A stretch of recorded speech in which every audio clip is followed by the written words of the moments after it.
Hello, welcome back. आज हम Vento factor पे न्यूमेरिकल्स करेंगे। हमने वेंटो फैक्टर पढ़ लिया है कि वेंटो फैक्टर क्या होता है। हमने उन वेंटो फैक्टर के अकॉर्डिंग ही जो कोलिगेटिव प्रॉपर्टी है उसको हमने रीडिफाइन किया। ठीक है, तो आपके पास क्वेश्चन नंबर फर्स्ट है, at a given temperature which of the following has the maximum osmotic pressure. 1 molar NaCl solution, 1 molar Na2SO4 solution या 1 molar La2SO4 थ्राइस सॉल्यूशन। देखो ऑस्मैटिक प्रेशर का फॉर्मूला फर्स्ट क्वेश्चन का है, ए क्वेश्चन नंबर ए का है answer आपके पास। देखो पाई is equal to क्या होता है, MRT। और जब आपके पास क्या था, वेंटो फैक्टर हुआ था तो इस प्रकार से आपके पास आया था IMRT। यहाँ पे टेम्परेचर भी गिवन है, कांस्टेंट है, गैस कांस्टेंट की वैल्यू भी कांस्टेंट है। ठीक है, इन सब के लिए, क्योंकि सब का क्या दिया आपके पास, 1 मोलर सॉल्यूशन दिया हुआ है। ठीक है, तो सिर्फ और सिर्फ यदि हमें क्या मोलरिटी की वैल्यू सबकी क्या है, सेम है। 1 मोलर सभी का 1 दिया हुआ है। ठीक है, तो हम क्या करें, यदि हमें I की वैल्यू पता चल जाए, I की वैल्यू पता चल जाए तो हम बता सकते हैं कि भाई कौन सा ज़्यादा, किसका ऑस्मैटिक प्रेशर ज़्यादा होगा। ये तीनों वैल्यू तो क्या है, फिक्स है। वही NaCl के लिए, वही Na2SO4 के लिए, वही Al2SO4 थ्राइस के लिए, सभी के लिए सेम है। I क्या होगा, वेंटो फैक्टर फॉर NaCl। ये सब केस क्या आपके पास 100% डिसोसिएट हो रहे हैं, 100% डिसोसिएट हो रहे हैं, टूट रहे हैं। NaCl क्या बनाता है, Na पॉजिटिव प्लस में Cl नेगेटिव। I की वैल्यू क्या होती है, total number of moles of solute after dissociation. After कितने, 1 मोल लिया था, 1 मोल किस में टूट गया, 1 मोल इसका और 1 मोल इसका, कितने 2, इसका कितना 1। तो I की वैल्यू कितनी, NaCl के लिए कितनी 2, मतलब ऑस्मैटिक प्रेशर की वैल्यू कितनी 2 atm। किसके लिए आ जाओ, Na2SO4 के लिए आ जाओ। 100% डिसोसिएट हो रहा है, 100% डिसोसिएट हो रहा है, तो मतलब क्या होगा कि 2Na पॉजिटिव प्लस में SO4 2 नेगेटिव हो गया। ऐसा 1 मोल था, 1 मोल किस में, इसके 2 मोल में कन्वर्ट हुआ। ये कितना 1 मोल में, पीछे पढ़ चुके हम वेंटो फैक्टर में, यही तो पढ़ा था। I क्या होगा आफ्टर डिसोसिएशन, कितना 2 + 1 = 3। पहले कितना था, बिफोर डिसोसिएशन कितना था 1। I की वैल्यू कितनी 3। किसके लिए, पाई की वैल्यू, ऑस्मैटिक प्रेशर के लिए वैल्यू कितनी आ गई 3 atm आ गई। ठीक है, उसी प्रकार से आपके पास Al2SO4 के लिए 100% डिसोसिएट कर रहा है, 2Al पॉजिटिव 2, ठीक है, प्लस में SO4 थ्राइस था इस प्रकार से। ठीक है, कितना 3SO4 2 नेगेटिव। ये I की वैल्यू यहाँ पे कितने, 1 मोल लिया आपने, 1 मोल डिसोसिएट कितने हो गए, 2 मोल में डिसोसिएट हो गया। ये कितने में, प्लस में, ये 3 मोल में डिसोसिएट हो गया, पढ़ चुके हैं पहले। I की वैल्यू कितनी 3 + 2 5, आफ्टर डिसोसिएशन कितना 5, बिफोर कितना 1। किसका ऑस्मैटिक प्रेशर ज़्यादा होगा, सबसे पहले इसका होगा, फिर किसका, I की वैल्यू किसकी ज़्यादा 3, इसका होगा, फिर सबसे कम लास्ट में किसकी होगी, ये होगा। बस second question same to same ऐसे ही है, वो आपको खुद करना है। सेकेंड क्वेश्चन कि 1 मोलर NaCl दिया हुआ है, NaCl का तो आप बता ही दोगे। यूरिया है, यूरिया क्या होता है, नॉन इलेक्ट्रोलाइट होता है, जो डिसोसिएट नहीं करता। चलो करवा देते हैं। ठीक है, सेकेंड क्वेश्चन है 1 मोलर सॉल्यूशन, ये वाला क्या सेकेंड क्वेश्चन। इसके लिए तो पाई की वैल्यू कितनी आई थी, 100% डिसोसिएट होगा, पाई = MRT × I। ये सब चीज़ फिक्स है क्योंकि 1 मोलर सॉल्यूशन लिया हुआ हमने। ठीक है, पाई = I की वैल्यू कितना हो गया, NaCl के लिए I की वैल्यू कितनी 2, याद है कि नहीं, सब कुछ भूल गए। Na पॉजिटिव प्लस में Cl नेगेटिव, 1 मोल से 1 मोल प्लस में 1 मोल अभी तो निकाला था, 2/1 I की वैल्यू आ गई। Na2SO4 किसके लिए, सॉरी यूरिया के लिए। यूरिया क्या आपके पास नॉन इलेक्ट्रोलाइट है, जो ना डिसोसिएट होता है ना एसोसिएट होता है, और जो ना सॉल्यूशन के अंदर एसोसिएट होता है ना डिसोसिएट होता है, उसके लिए वेंट ऑफ फैक्टर आई की वैल्यू कितनी लेते हैं, 1 लेते हैं। तो यहाँ पे कितना होगा, आई की वैल्यू 1, पाई की वैल्यू कितनी, एटमॉस्फेरिक प्रेशर की वैल्यू कितनी 1 atm, यहाँ पे कितनी थी पाई की 2 atm। यहाँ पे देखो ये क्या हो बेंजोइक एसिड, बेंजोइक एसिड क्या करता था, 2 मोल क्या करते थे एसोसिएट होते थे, 2 मोल का 1 मोल में कन्वर्ट हो जाता था, एसोसिएट होता था ना, 2 मोल 1 मोल में एसोसिएट हो जाता था। ठीक है, इस प्रकार से डाइमर बनाता था C6H5 COOH। ठीक है, ट्वाइस 1 मोल लेते थे, तो इसका क्या होगा, आई की वैल्यू कितनी आ जाएगी 1/2, कितनी हो जाएगी 1/2, निकाला हुआ है आपने। पाई की वैल्यू कितनी आ जाएगी, पाई की वैल्यू क्या हो जाएगी 1/2 atm। बस अब बताओ कौन सा का प्रेशर और एटमॉस्फेरिक प्रेशर ज़्यादा है, इसमें किसका है NaCl का, फिर यूरिया का, और फिर एसिटिक एसिड का कितना 0.5 atm। बस ठीक है।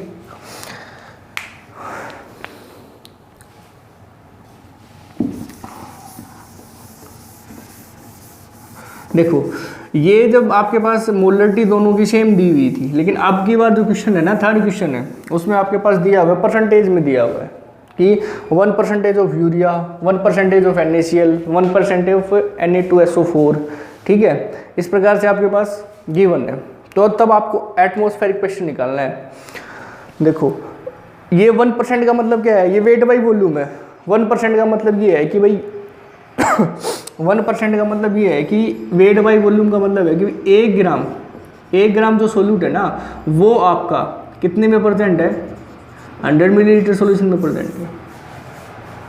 ठीक है, अब सोल्यूशन, अब वैल्यू लगा दो, पाई इजिकल टू क्या MRT आई, ऐसा होगा, यही तो लगाना था।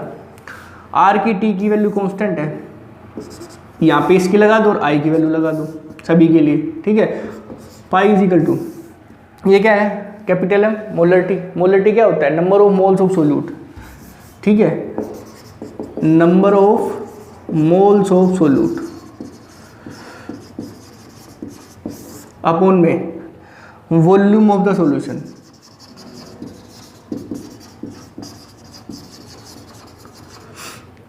ठीक है, ये एक क्वेश्चन में बताऊंगा वैसे ओनली। यदि ये ग्राम में है तो इसको 1000 से मल्टीप्लाई कर दो, यदि नहीं है तो इसको ऐसे रहने दो।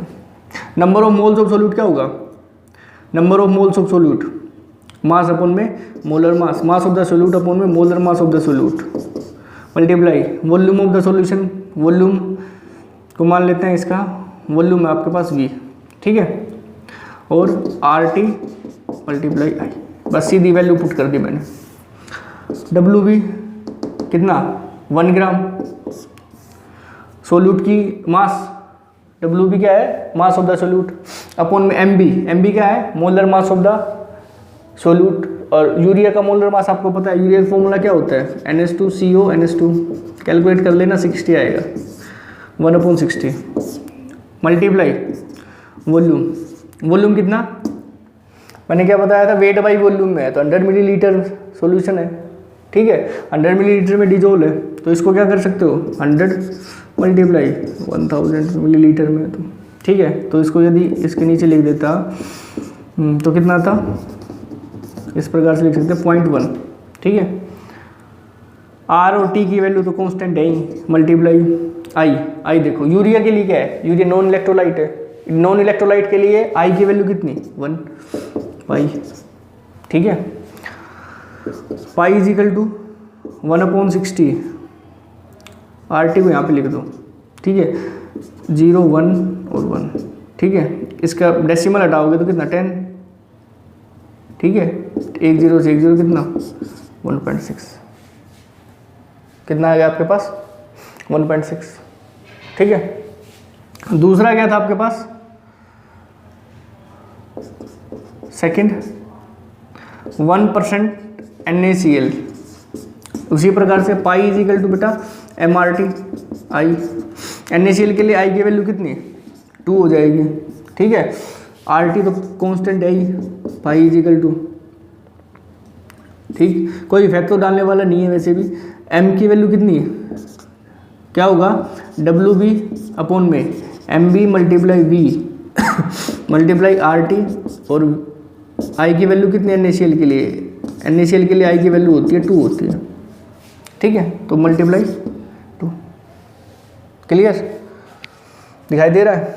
पाई is equal to R T W B कितना 1 अपॉन में NaCl का मोलर मास कितना भाई 23 सोडियम का और 35.5 क्लोरीन का होता है, 5 5 3 8 और 5 58.5 मल्टीप्लाई 1000 0.1 100 मिलीलीटर का सॉल्यूशन था आपके पास 0.1 मल्टीप्लाई 2 कितना, डेसिमल हटाओगे तो कितना 2 डेसिमल हटाओगे, कैलकुलेट कर लो इसको, सही है सब कुछ।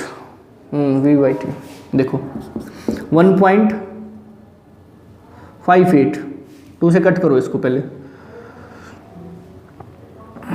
10 मल्टीप्लाई 10 मल्टीप्लाई 2 और 58.5, हाँ 2 से कट कर लो, 2 से कितना 2 18 और 2 4, ठीक है, 2 डेसिमल लगा दो 1 अपॉन में 2.92 ये वैल्यू आ गई, ठीक है।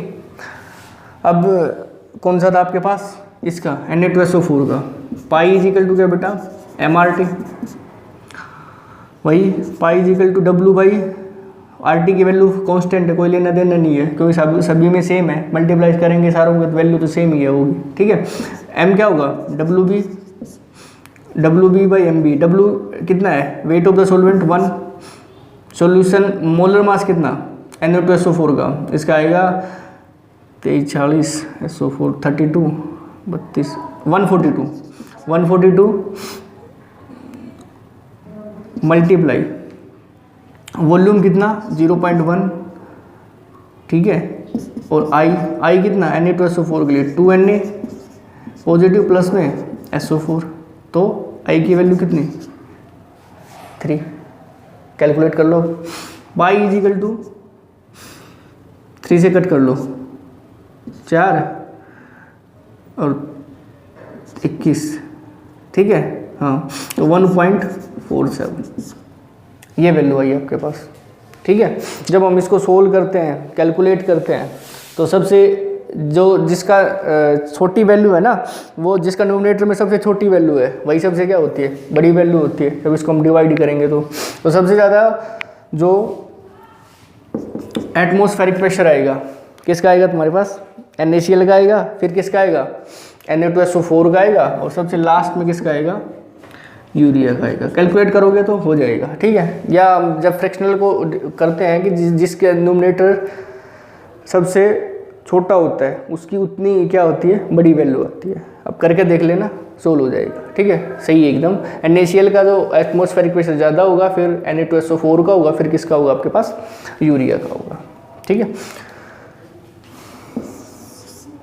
देखो calculate the freezing point of A solution when 1.9 gram of MgCl2, 1.9 ग्राम क्या बेटा wait of the solute, wait of the solute WB 1.9 gram of MgCl2, MgCl2 का क्या दिया हुआ है मोलर मास दिया हुआ है कितना 95 ग्राम मोल इनवर्स ये दिया हुआ है, was dissolved in 100 gram of the water, 100 gram of the water 50 gram of the water क्या आपके पास बेटा, ये क्या है इसका सोल्यूट का क्या है सोलवेंट का क्या है मास है, और ये क्या है W है कितना 50 ग्राम, ठीक है। ये MgCl2 क्या हो रहा है 100% डिसोसिएट हो रहा है, इसकी कहानी देखेंगे।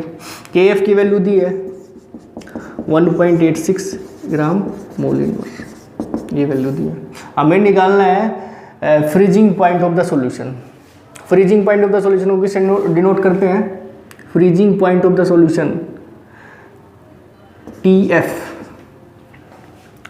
और TF नोट किसका होता है freezing point of the solvent का, प्योर सोलवेंट को जिसको हमने बोला था, ठीक है। समझ में आ रही है कि नहीं आ रही है बात है, ये तो था formula del TF is equal to TF naught minus TF, ठीक है, इज दैट क्लियर? अब देखो फॉर्मूला क्या होता है, del T F is equal to, del T F is equal to, हाँ क्या होगा, K F molality multiply van't Hoff factor. Clear? Okay, del T F is equal to, del T F की value given है क्या कहीं पे, MgCl2 100% dissociate, चलो ठीक है। के एफ की वैल्यू कितनी, 1.86 multiply molality number of moles of solute upon में मास ऑफ द सोलवेंट, ठीक है, mass of the solvent, number of moles of solute को ऐसे लिखेंगे WB/MB, mass of the solvent WA, ठीक है, मल्टीप्लाई 1000 यदि ग्राम में है तो ऐसा ही था, और मल्टीप्लाई आई, इस आई की वैल्यू निकालनी पहले, तो आई की वैल्यू निकालो पहले। तो ये बता रहा है कि 100% डिसोसिएट हो रहा है, 100% डिसोसिएट का मतलब MgCl2 100% डिसोसिएट हो रहा है, तो Mg2 पॉजिटिव में प्लस में 2Cl नेगेटिव में डिवाइड हो जाएगा, 1 मोल इसका 1 मोल इसका 2 मोल निकलेगी, ठीक है। आई की वैल्यू कितनी, 3, आई की वैल्यू कितनी आ गई आपके पास है, 3 वैल्यू आ गई, ठीक है, आई की वैल्यू 3। जब अब इसकी वैल्यू पुट कर दो, del T F sorry, del T F physical to क्या होगा आपके पास 1.86 मल्टीप्लाई WB की वैल्यू कितनी 1.9, MB की वैल्यू कितनी 95, WA की वैल्यू कितनी 50 ग्राम में है, ठीक है, तो 1000 से मल्टीप्लाई कर दो, ठीक है, ओके, मल्टीप्लाई 3, ठीक है। ये वैल्यू आपके पास क्या हुई है, इसकी सोल्व हुई है। अब क्या करना है आपको, एक बार मैं चेक कर लेता हूँ, एक वैल्यू हमने नहीं लिखी है मेरे ख्याल से, TF की वैल्यू, TF की वैल्यू चेक कर लेता हूँ मैं, calculate the freezing point of the solution.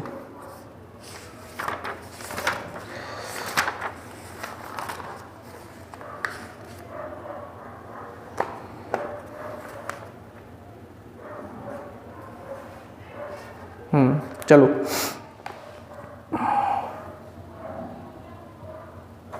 ठीक है, डेल टी एफ की वैल्यू आ जाएगी यहाँ से, सही है, सब कुछ सही है। देखो 50 से काट लो इसको 19 से 5 डेसिमल हटा दो 0, इसका डेसिमल हटाओगे तो 1 2 3 2, ठीक है, सबका खेल खत्म होगा, डेसिमल कुछ नहीं है अब, ठीक है, डेसिमल के नाम की 0 लगा दी हमने, कंफ्यूज नहीं हो गए, 2 0 से 2 0 और 1 0 से 1 0, 0 का भी हिसाब क्लियर हो गया, ठीक है। ये 50 10/5, चलो अब कैलकुलेट कर लो इसको, मल्टीप्लाई कर लो अब इसको कितने से 3 से मल्टीप्लाई करो, 18 और 24 25 5 और 2 5, ठीक है, कितना बच गया आपके पास 25, कितना आएगा आपके पास 25, 1.9 95 50, ठीक है, बस इतना हो गया। हाँ ये कितना है 25, 2 से 2 0 1 0 से 1 0 की तो कैंसिल हो गई थी 25। अब इसको डिवाइड कर लो, कितने से 25 से डिवाइड करोगे तो कितना 25, 2 से 50 5 8, फिर कितना 2 से कितना 58 डेसिमल 0 1 0 डेसिमल 1 0 था यहाँ पे, सॉरी भाई, ठीक है, 0 कितने पे आएगा 25 50 25 थी 75 5 0 और 25 दूनी 50, 22.32 अपॉन में 10, तो कितना हो जाएगा 2.232, ये वैल्यू आ गई किसके आपके पास, डेल टी एफ की वैल्यू आ गई, किसके आ गई डेल टी एफ की वैल्यू आ गई ये, ठीक है। बस अब निकल जाएगा। क्या निकालना था? टी एफ निकालना था हमें। टी एफ निकालना तो क्या होगा, del T F is equal to T F naught minus T F. Boring सा लग रहा होगा लेक्चर, लेकिन न्यूमेरिकल में ऐसा होता है, ठीक है। डेल टी एफ की वैल्यू कितना, 2.232 is equal to del T F naught. Del T F naught कितना होता है? हाँ, ये क्या होता है आपके पास, जो स्टैंडर्ड होता है प्योर सोलवेंट के लिए, वो होता है आपके पास 273.35। इंक डालता हूँ मैं, 273.35 माइनस टी एफ, ठीक है। कैलकुलेट कर लेना इसको, ये किसकी वैल्यू आ जाएगी आपके पास, टी एफ की वैल्यू आ जाएगी, ठीक है। फील आ रहा है कि भाई हमने वेन टू फैक्टर पढ़ा था और उसके अकॉर्डिंग हम क्या कर रहे हैं, इसके न्यूमेरिकल सोल्व कर रहे हैं, ठीक है। जितने भी हम नॉन इलेक्ट्रोलाइट लेंगे उसके लिए वेन टू फैक्टर की वैल्यू कितनी लेंगे, 1 लेंगे, और सब के लिए एसोसिएट और डिसोसिएट हो रहे हैं उसके लिए हम वैल्यू को क्या करेंगे, निकाल लेंगे, ठीक है। देखो सेकंड ये क्वेश्चन पढ़ो, अब थर्ड क्वेश्चन है वो। इसमें क्या हो रहा है, एसोसिएशन का केस आ रहा है आपके पास, ठीक है। अब तक हमने जितने पढ़े थे वो किसके थे, डिसोसिएशन के केस थे, लेकिन अब ये वाला जो केस है ना, वो कैसा है आपके पास, डिसोसिएशन का केस है। किसका केस है, डिसोसिएशन का केस है। तब क्या होगा आपके पास, ठीक है।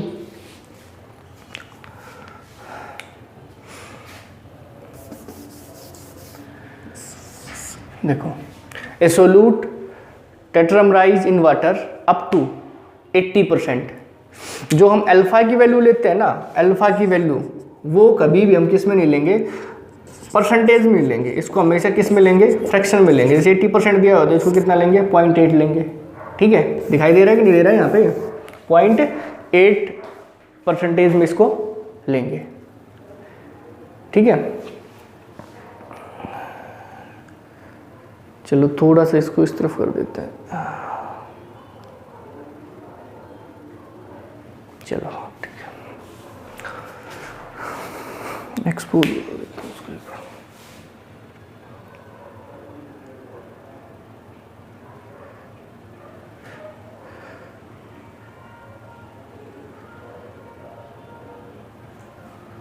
देखो 2.5 ग्राम ऑफ ए, ये क्या कोई ए मान लिया, जो उसका हमने इसको सोल्यूट मान लेते हैं डब्ल्यू ए, कितना 2.5 ग्राम। वेट दिया हुआ है in 100 gram water. 100 gram water मतलब वेट ऑफ द सोलवेंट, इसको सॉरी सोलवेंट, और ये आपके पास कितना 100 gram. Produce dispersion in freezing point. Dispersion in freezing point क्या होता है, डेल टी एफ। और इस डेल टी एफ की वैल्यू कितनी दी है आपके पास, 0.3 डिग्री सेल्सियस ये दी है। के एफ की वैल्यू है आपके पास 1.86 kilogram mole inverse. Calculate the molar mass of molar mass of the A निकालना है आपको, ठीक है। फॉर्मूला लगाओ, del T F is equal to बेटा के एफ एम आई। साथ के साथ सोल्व करते जाओ। यदि आपको एक बार पॉज कर देना वीडियो को और एक बार पहले खुद सोल्व करके देख लेना, ठीक है। उसके बाद सॉल्यूशन देख लेना आपका सही है गलत है। डेल टी एफ की वैल्यू गिवन है भाई कितनी, 0.3 डिग्री केल्विन, ठीक है। 0.3 लिख देता हूँ। तो के एफ की वैल्यू गिवन है 1.86 मल्टीप्लाई मोलेलिटी। मोलेलिटी क्या, number of moles of solute upon में mass of the solvent, molality, ठीक है। कितना W 2.5 number of moles of solute upon में मोलर मास कितना है, मोलर मास तो निकालना हमें, इसको मान लेते हैं x मान लेते हैं, जो निकालना है x मल्टीप्लाई क्या WA कितना 100 ग्राम, इसको कितने से मल्टीप्लाई कर दो 1000 से, ये कितना आ जाएगा 0.1 आ जाएगा, ठीक है। मल्टीप्लाई I, इस I की वैल्यू निकालनी है। देखो टेट्रामराइज हो रहा है, एसोसिएट हो रहा है, 4A मॉलिक्यूल्स क्या हो रहे हैं, एसोसिएट होके क्या बना रहे हैं, A4 बना रहे हैं, ठीक है। सीख चुके हो अब तो। ये कितना, 1 मोल डिसोसिएट हो कितने में सर, रूम इनिशियल कंडीशन में, इनिशियल में 0, 1 माइनस अल्फ़ा बाई 4 लिख दोगे अब तो। अल्फ़ा इजिकल टू क्या 1 माइनस अल्फ़ा प्लस में अल्फ़ा बाई 4 और आई की वैल्यू कितनी आ जाएगी यहाँ पे, आई इजिकल टू क्या होगा 1 माइनस 3 अल्फ़ा बाई 4। ठीक है, आई की वैल्यू आ गई। आई दिया हुआ है a solute tetramerise in water up to 80%। मैंने क्या बताया कि भाई जब भी आपके पास है इस अल्फ़ा की वैल्यू गिवन होगी कि कितना परसेंटेज एसोसिएट हुआ है सॉल्यूशन के अंदर, ठीक है, तो वो कितना है 80% है। उसको परसेंटेज में लेना है, इसको पॉइंट में लेना है, कितना लिखोगे 0.8, तो 1 माइनस 3 मल्टीप्लाई 0.8 अपॉन में 4, 2 से कट जाएगा, 0.2 बच गया, कितना बच जाएगा यहाँ पे 6, 1 माइनस 0.6 कितना बचा 0.4। ये किसकी वैल्यू आ गई, आई की वैल्यू आ गई। बस आप पुट कर दो वैल्यू को, ठीक है, अब वैल्यू को पुट कर दो, कुछ नहीं हुआ। 0.3 इजिकल टू 1.86, 2.5 मल्टीप्लाई आई की वैल्यू कितना बेटा 0.4 अपॉन में x 0.1। करो कैलकुलेट, x को इस तरफ ले आओ, इसको नीचे ले आओ, ठीक है, इक्वल टू में है ये, इक्वल टू में आर पार का खेल खेल सकते हैं, ठीक है। x की वैल्यू कितना हो गया, इतना तो मैथ आता होगा, 2.5 मल्टीप्लाई 0.4, 0.3 मल्टीप्लाई 0.1। एक पॉइंट से ये पॉइंट मर गया, ये पॉइंट से ये पॉइंट मर गया, ठीक है, ये पॉइंट बचा हुआ है, 2 पॉइंट था 25 हो जाएगा, ठीक है। चलो भाई कैलकुलेट करते हो कितना 1625 1 आई, ठीक है। चलो कट रहा है, 3 से करो, 3 चिंग 18, 3 दूनी 6, ठीक है, ओके। इसका पॉइंट हटाओ, कितना 1 2, ठीक है, 25 से 25 चौक 100, 4 से 4 कैंसिल। x की वैल्यू कितनी 62, मोलर मास कितना 62, कितना आ गया मोलर मास है 62। ये न्यूमेरिकल थे आपके पास वेंट ऑफ फैक्टर पे, ठीक है, कि क्या कैसे कोलिगेटिव प्रॉपर्टी में वेंट ऑफ का हम यूज करते हैं। न्यूमेरिकल कल 2 असाइनमेंट आएंगे अब आपके, एक तो असाइनमेंट मैं दे चुका हूँ, उसके बाद 2 और असाइनमेंट हो रहे हैं, वो सबसे पहले आएगा, उसके बाद आएगा इस पे वेंट ऑफ फैक्टर पे आएगा, आपको यूज करना है, न्यूमेरिकल्स निकालना है उस पर, उसके बाद आएगा आपके पास आइडियल और नॉन आइडियल सॉल्यूशन बचे हुए हैं उन पे। थैंक यू, पढ़ते रहिए।